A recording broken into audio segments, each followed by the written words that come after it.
Hello and welcome to another episode of Speed Mentorship. My name is Matt Mackler, your host.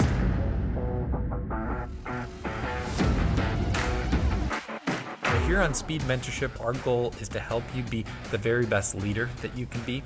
We're going to do that by interviewing top-notch leaders who are world-class at what they do. We're going to peer into their mind to see what makes them unique and successful. We love asking fun, challenging questions to some of these folks because you never know where the conversation is going to lead, and you never know what piece of information you're going to be able to uniquely apply to improving it better. Today's guest is Doug Lange. Really excited for you guys to listen to him today. And one of the things I love most about this guy is he just oozes authenticity.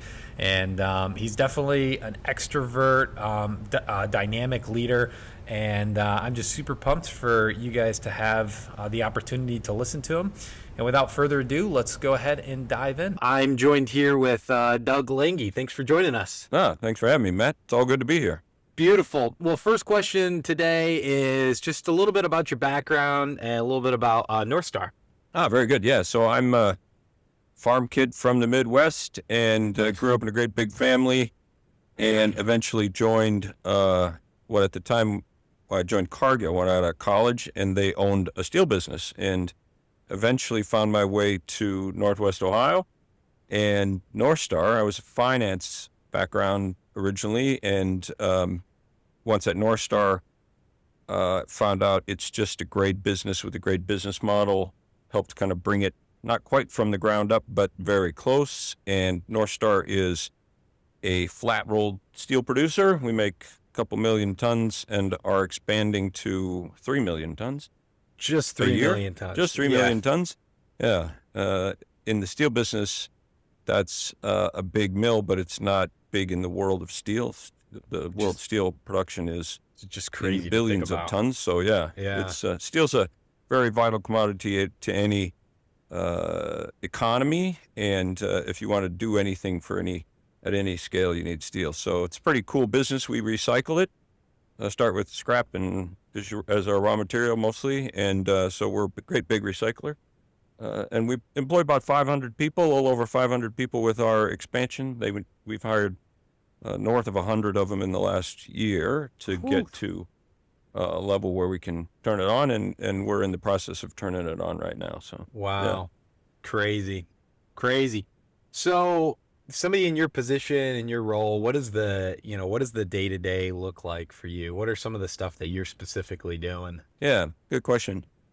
For me, our workforce is very engaged, and they want to know what's going on, and we want them to know what's going on. We're not like, okay, we'll keep the information about how the company's doing in a box somewhere. We are very much about sharing how we're doing, how what they do affects our business. So I spend a lot of time walking through the factory, walking through the business. I spend a lot of time with customers to make sure what is it that they want, what are we doing that's right, what are we doing that's a problem for them. And I always find it interesting, if you ask them, they will tell you. Both the employees and the customers will point blank tell you what they like and what they don't like. Yeah. And I'm in the later stage of my career, and the younger generation thinks about the world differently. I have kids, and I ask them how they think about it. Completely different than the way I thought about it, right? Yeah. Not wrong, just different, right? And so I think that helps me kind of stay in tune with what's going on not just in our business, but in business in general. So I spend a lot of time with our employees and a lot of time with our customers. That's good. That's good. So you think a big part of your job, kind of as the top guy there, is to keep a good pulse on what's best for the customers, but also what's best for the employees. How would you describe the culture of the workforce good question. At your place? Because culture in my mind it's either your biggest asset or your biggest problem, right?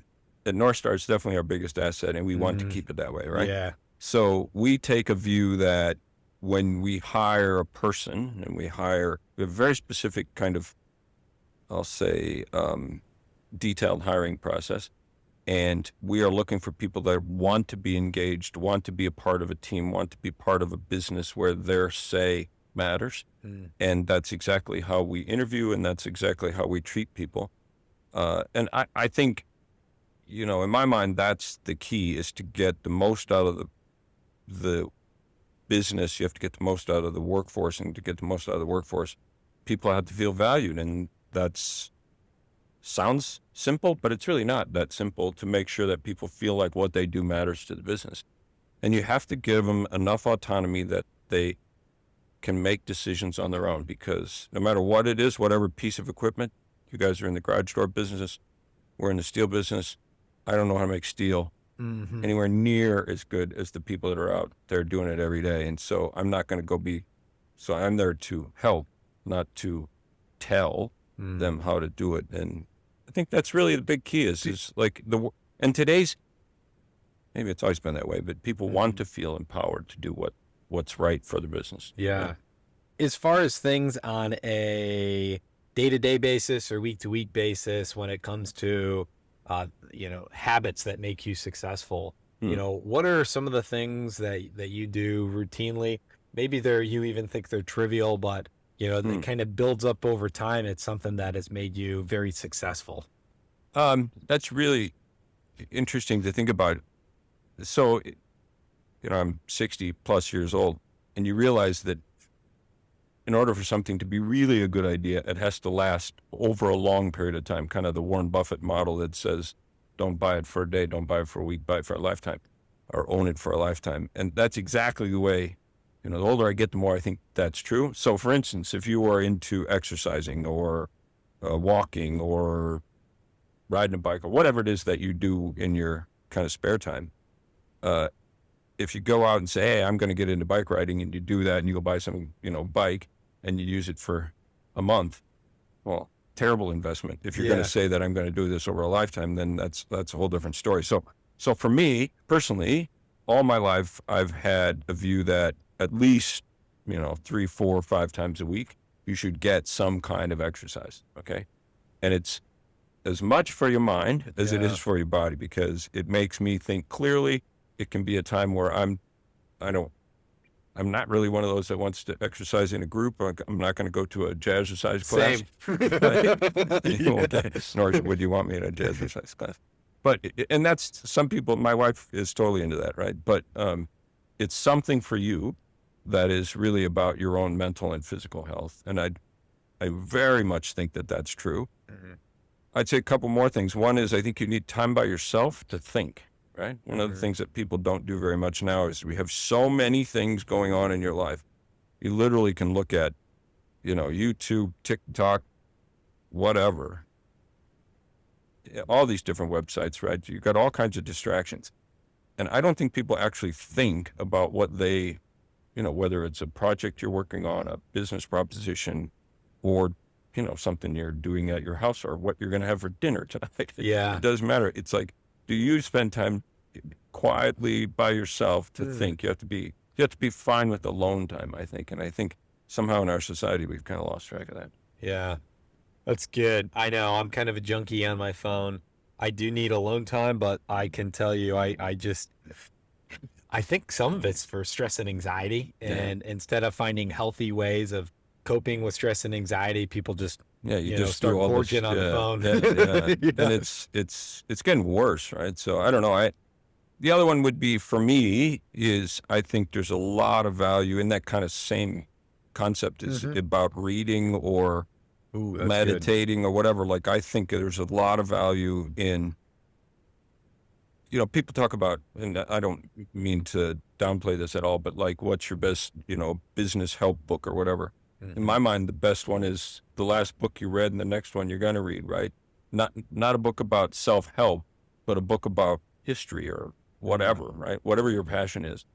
People that are a lot of successful people I know, a lot of the successful people I know, read, whether it's the paper or books or podcast, listen to podcasts, whatever.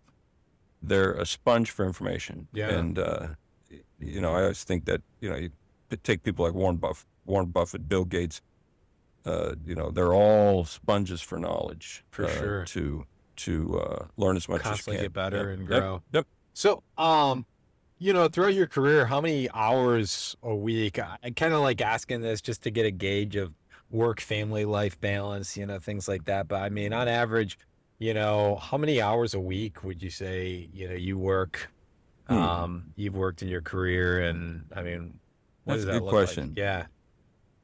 Yeah. I would say I'm not a, you know, 70-hour a week person. I think, first of all, I think that that's over a long period of time, that's really hard to keep up. If you Yeah. have, we'll have something going on at work where we got, some startup of some piece of equipment or some business thing that has to happen. Hmm. You might, spend a few weeks doing something like that. But over a long, long period of time, Yeah. Yeah. it's Yeah. hard to sustain that and keep a balance.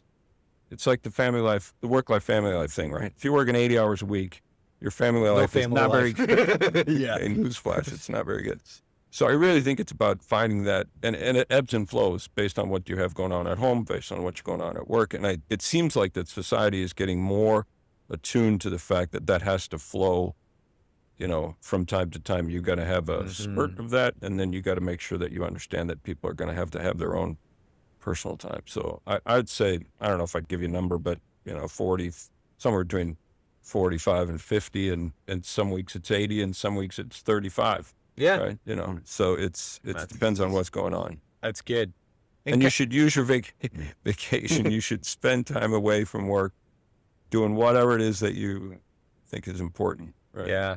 Well, I don't think that's a small point, because there's a lot of people, especially a lot of high performers, that think I just need to work more. Yeah, yeah. And, if I take vacation, I'm letting the company down. I think too, some of the people that I work with, they tend to think vacation is like a curse word, Yeah. and they don't want to take work off because they feel like they're letting somebody down, or maybe that means that they're replaceable now, Yeah, yeah.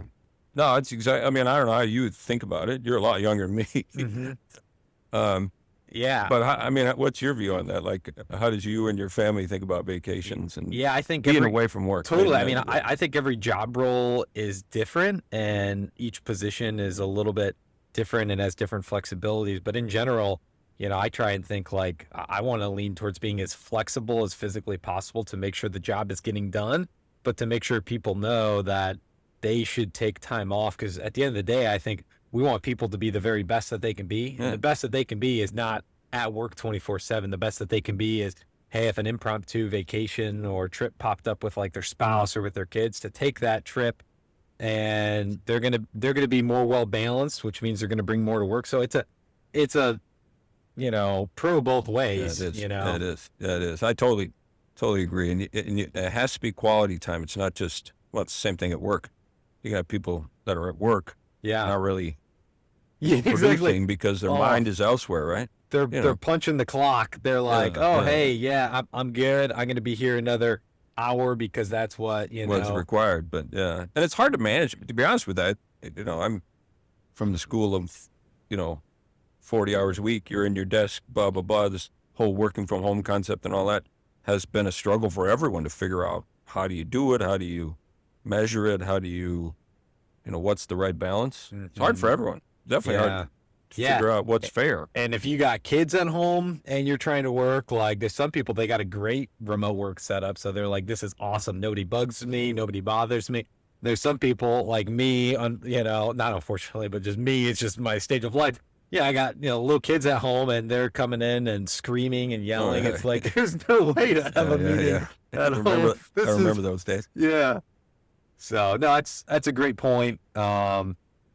So, kind of along the same veins of this, I think it'd be curious to hear life principles to help guide, this work-life balance sort of deal. I mean, are there life principles that you've kind of, lived by in your career and in life in general that have helped been, good guiding principles for you? Yeah, yeah. I would say a few of them. One would be that it's very difficult, I think, to be successful unless you have good, true friends that value you for who you are. That's easy to say and hard to do. My wife and I have moved a bunch of different times. I'm trying to think, probably 10, something like that, to different parts of the country, different parts of the world. And when you move to Toledo, Ohio, and you don't know anyone, right? Yeah. It's a bit intimidating. I mean, you got to go make friends or you won't have any friends. So a lot of people stay in the place that they were born. I think part of it is because it's so difficult to go create and break into. It Now, when is. you have little kids, it's easier because there'll be soccer and there'll be all, sporting events and whatever, dance clubs and everything else. And so, breaking into to make friends is a lot easier when you have little kids. When it's just you literally have to put yourself out there to go meet people and, Yeah. it's like how I met you, right? Absolutely. So, I mean, like, you just gotta go out and meet people but a good core group of friends that, know you for who you are. That's so and that you good. like to spend time with, that you like to have. I love to cook dinner and have dinner with people and Get have some people wine over. or yeah, Have a glass of wine. hang out at Urban Pine Winery. Whatever. Places Places like that. Places like that. So I think, from to make people successful, I would say that's a huge thing so good. to try and find a social group that you feel comfortable with, and depends on if you're an introvert or an extrovert. The other one I would say would be, and it's kind of more about what you eat, I guess. And so, everybody's always thinking about, should I gain weight? Should I lose weight? Whatever. I think the big thing for me, and the way that we've kind of taken that on at my house, is that we plan it. Like I say we, mostly my wife does. She's really good about it. Is every Sunday she sits down and says, here's what the plan is for the week. Where are you going to be? We're going Really? out to dinner, or Yeah. here's what we're kind of thinking about having for dinner. It's kind of like that whole thing that says you can't eat healthy unless you go to the grocery store healthy. Right? Yes. And if you go to the grocery store and buy a bunch of junk food, guess what? You're going to eat for the week, right? So for us, that whole thing about planning a balanced, view of social life and a balanced view of what you're going to eat, basically. Man, because it does tie into everything. Ties into the way your mind, how well how sharp your mind is, how well your body functions. Yeah, absolutely. Yeah. And if you have an unhealthy lifestyle, you can usually relate it back to some. You don't necessarily have to plan, but you got to plan to eat healthy. I guess is what it boils down to. Because you can't do it if you're. So that's the other one that makes it hard, probably for you and definitely for anybody that travels a lot, is it's hard to eat healthy when you're on the road. Yeah, right? McDonald's is everywhere. It is. Yeah, there's probably decent ways to eat healthy at McDonald's, but it's easier. There's a lot of temptation out there, I guess. Yeah, chocolate and ice cream. That's my kryptonite. So no, that's good. So yeah, so have good friends that can tell it to you honestly and take care of your body, make sure you're eating right. Now, would you say you're more of an introvert or an extrovert? I would peg the meter kind of over here. I'm a finance person, and normally you'd think but I'm completely an extrovert. Yeah. I love being around people. I love, even though I like my, quiet time by myself. Yeah. I totally am. You're breaking the mold. I don't know if there was a mold, but you're breaking the mold. Yeah, I definitely like being around people. What kind of advice do you have being that you are an extrovert, leadership advice to somebody who's more extroverted? What kind of advice would you have for somebody like that? You kind of have to, like, you talk about your kids. Like one of my son was probably more introverted until we moved from here, actually. And he went out and made friends, and that made him more of an extrovert. So I think knowing whether or not someone is inclined to think about, I kind of like being by myself or whatever, or I love being around other people, recognizing that in a person, I think is a powerful thing. And it's just nothing like having a one-on-one conversation with a person, right? So like at business for me, the most important thing is to have a connection with someone that says, hey, what you're talking about, what you're doing, what we're talking about is important right here, right now, and not, you're just something in my way to what I want to do. Yeah, I'm already thinking about the next 12 things I got to do. Which in today's society is really hard to do because everything is 15 seconds and you're on to the next thing, right? Yeah, I've been accused of that many a times, unfortunately. So you can, I think it's maybe society driven a bit, right? Yeah. If you're not hustling, if you're not moving, if you're not busy, it's like you're not. You're not successful or whatever. Yeah. So no, that's good. So let's kind of switch gears a little bit to criticism. What's your viewpoint on criticism? And well, I guess let's just start there. What's your viewpoint on criticism? Is there a healthy way to look at criticism? Well, first of all, it's very important, right? Yeah. Because if you take, I think this is probably why a lot of people like working by themselves, or they're, quitting their jobs and going to do something else where they can be, dealing with the fact that if you and I work together, you have a way of thinking about it, I have a way of thinking about it, and ultimately you can't do it 5 different ways, right? So I would say that sitting back, what I always like to do is think about, okay, how is Matt, what if I put myself in your shoes? I just about would fit, I think. Yep. How are you, what's your world like, and why do you think about something the way you think about it? And okay, so that's going to cause you to want something to happen in a particular way. The fact that it's different than the way I'm thinking about it isn't necessarily bad or good, okay? Yeah. And if you kind of fast forward that means that there's going to be times where if you're my boss or whatever, that we're going to have a conversation and say, I didn't like the way this happened or that happened. And you just have to say, okay, well, is it bad?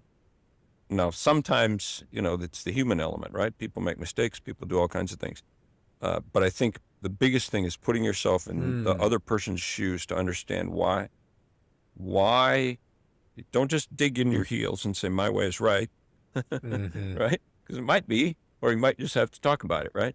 And so, in my mind, there's a time for absolute raw criticism that says, Doug, you did this wrong, or whatever. And that's healthy. And the best way to accept it is to realize that you're not always right? And there's people out there way smarter than me. I can assure you that much. Yeah. And so I think it's about your perspective and how you take on criticism, and having an environment where, and this is the trick in business, in your business and ours, is where that is acceptable. It's not, I'm going to get you for whatever, doing X, Y, and Z, but having an environment and a culture in your business where it's okay to say, hey, I disagree with you. I think this is, you're thinking about this wrong, right? If you can have a business that has that, it'll go a long ways, because then it's healthy kind of environment, if you will, at work. Yeah. So where do you think that starts? How do you help a culture have that type of environment, or that type of open culture where people are willing to kind of put themselves out there? And I think what I see typically is even more difficult is the employee trying to give criticism to their boss in a way. I mean, how do you create that environment? Well, a couple of things. One is, if you have something that's really, really bothering you, like if I thought you completely screwed something up, and we're in a group of people, for me to have it out with you in that meeting is the worst kind of situation. Okay. If I got a problem with you, I'm going to get done with the meeting, blah, blah, blah. Then I'm going to go, you and I are going to have a one-on-one conversation with the door shut. And whatever happens behind that door stays behind that door, right? So for me, that trust that you have, you get from people of, you can have a disagreement, but it's how you have that disagreement, I think, is probably the most important thing. We're all human. We all want to, you never want to look bad, in a public setting. Totally. So it's, and the other thing is the most difficult conversation that you have on your mind, the situation that's most difficult that you're like, oh, geez, how am I going to deal with that?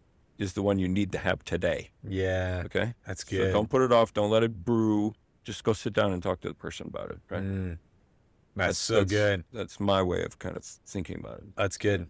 Yeah, for sure. No, and I think too, there's probably even an ego component that's associated with that as well.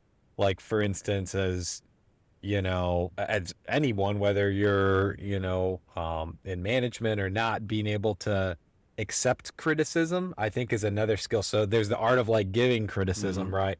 But then there's also the art of being able to accept or receive criticism. Any kind of advice for people on how to get better at receiving, and criticism, especially if it's spot on, is kind of tough to take a lot of times. But how can we get better at receiving criticism? Well, first of all, think about your own weaknesses, right? I mean, sometimes the things that we get most uptight about are the things we know to be our weak spots, right? You know, I'm like, face it, if I was a kid today, I would have been ADHD to the max, right? Like my mind just Yeah. goes boom, boom, Me boom, too. boom, all over the place, right? For sure. And that causes, you know, a number of things, but it's not necessarily bad. It's just the way my mind works, right?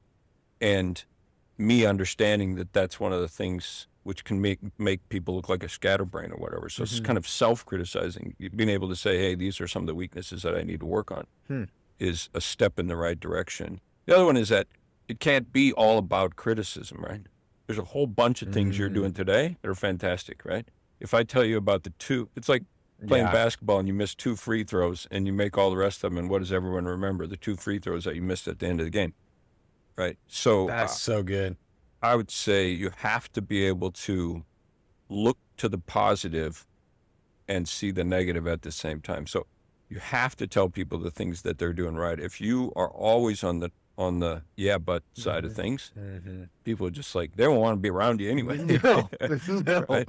But if you have 100% of things that are always going right, then you're not being honest about how things are really going. That's true. Right. So, I mean, just being practical about it, I would say that the vast majority of the time, and people want to hear it too. The other thing is you think that people know that, hey, you did a good job with that presentation, or you did a good job with that product development, or whatever it is, right? They want to hear that, okay? And they especially want to hear it from the boss, Totally. you know, and they want to hear it from their manager. They want to hear it from their spouse, whatever. And so it's a very powerful thing just telling someone mostly the positive about what's going on with them and not being afraid to tell them, hey, I disagreed with whatever. That's good. Yeah. Yeah. Awesome. So if we look at stress and, you know, being in a top leadership role that you're in and just all of the different stuff that's going on, you know, I've heard it said before, it's kind of like being in a pressure cooker a lot of times. You're going from one thing to another to the next, and you know, you got a lot of people relying on you. And so how do you, you know, manage and cope with stress? And, you know, what kind of tips do you have for people to help manage their stress a little bit better? Yeah. I think probably number one would be planning your day, week, or whatever, so that you have time for yourself, whether it's exercise. For me, it's exercise. Like if I can have, you know, an hour to go work out or whatever, that makes a big difference for me in dealing with stress. The other one is the thing that's causing you the most stress, address it first, because no matter how complicated or stressful it is, it's not going to get any better. It's not going to get any easier. Maybe you need to plan for how to do it, but it will wear on you. And if you don't solve problems, then you're just moving the pieces around and you're not really fixing anything, right? And so for me, it's about recognizing the biggest problem that we have, or biggest opportunity that we have, and not pushing it to 3 weeks from now. Procrastination is a disease in my mind that if you don't fix things, they are going to become more and more of a problem in your life, and they pile up. Whether it be with your, you know, significant other, or whether it be with your kids, or whether it be at work, it's all the same. You got to deal with it, right? So, man, that's good. So so attack the stuff that is the most stressful, or the things that, and you know, as simple as that advice is, you know, it's very hard to do. It's like, man, I'm sure there's probably a bunch of people like, yeah, easy to say, but how do you do it? How do you do it? You know, but the thing is, you know, eventually all those things that are in your head that you're like, that could be dicey, or that's going to be a problem, or we haven't figured that out yet. Eventually they're going to happen, right? And so you can either let them happen, you know, when they decide to happen, or you can go on the front foot and deal with it. So I would say, you know, I make it sound like I'm, you know, I don't do that every day either, by the way. Yeah. But conceptually, I think it's the way to think about some of these things. So simple, but so solid. And then just in general, any final thoughts, or any other, you know, kind of closing thoughts for the listeners at all? I don't know. I just think I think it's amazing, right? So when I started, you know, when I was a young person, you know, computers basically almost didn't exist, or they existed in mainframe computer rooms, right? And now there's enough digital technology in my phone to land a person on the moon. I think they say, I don't know if that's true or not, but Yeah, I've heard the same. yeah. How can you disprove that, right? Yeah. But if you fast forward, another 50 or 100 years, whatever we think, everything we're looking at is going to be archaic, right? It could be archaic in another 5 years, probably, right? So I don't know where the world's going, but it's going to be a heck of a ride, and it will be interesting, and the human element makes it so much more so. So Yeah. I think it's see the beauty in everything that happens every day, right? That's cool. That's probably what the advice I would give people. So it's not all bad, Yeah. right? Yeah. There's a lot of good stuff going on. So Beautiful. Well, Doug, hey, appreciate your time today. Thank you very much. It was good. Well, hey, hopefully you guys enjoyed today's episode. I know for me, my top takeaway was to not let things wait, to not procrastinate, but to take things head on, especially in relation to stress. We're all going through different stresses and challenges on a day-to-day basis. And, it's so important that we don't just wait for those things to happen, but that we address them heads on. And I know for me, I can think about times when there was a stressful situation or scenario, and rather than waiting for it to happen, I just go and address it heads on. It also means now I'm in control of the situation instead of letting it be in control of me, which is good. If you guys found value out of today's episode, make sure you hit that like and subscribe button, rate us and review us, and drop us a line on what your top takeaway or takeaways from today's talk was. And as always, appreciate you being a part of our leadership community and look forward to seeing you on the next episode.